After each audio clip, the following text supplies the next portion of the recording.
Hello guys, നമ്മൾ പച്ചക്കറി തോട്ടം ഇതാണ് ഗൈസ്. പൊന്നാങ്കണ്ണി, ചീര, തക്കാളി ഗൈസ്. തക്കാളി ഇതിലുണ്ടായി ചുവപ്പ് ആവുന്നുണ്ട് ഗൈസ്. ഇതാ പേരക്ക മരം ഒരു ചെറുതായിന്, പിന്നെ കുറച്ച് മുട്ട കൊടട്ടാണ് ഗൈസ്. ഇത് വേറെ പേരക്ക തോട്ടാണ്. ഇതിലൊന്ന് രണ്ടെണ്ണം ഇടയിലൊക്കെ വലുതായിന്, കുരുന്നൊക്കെ ഉണ്ട്. ഇതവിടെയൊക്കെ വലുതായിന്, ഇവിടെയൊക്കെ ഉണ്ട് ഗൈസ്. ഇതാണ് വൈതനങ്ങ ഗൈസ്.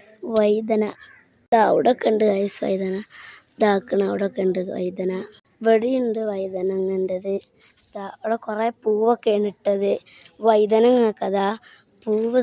ഇതിൻ്റെ പൂവ് അറിയാത്തവരിതാ ഗൈസ്. ഇത് നാരങ്ങൻ്റെ മരമാണ് ഗൈസ്. ഇതൊക്കെ നാരങ്ങ. ഇങ്ങനത്തെ പച്ചക്കറി തോട്ടമൊക്കെ ഉള്ളവർ കമൻറ്റ് ചെയ്യണം. അതിന് മുന്നേ ലൈക്ക്, സബ്സ്ക്രൈബ്, കമൻ്റൊക്കെ ഇടാത്തവർ വേഗം ചെയ്യണം.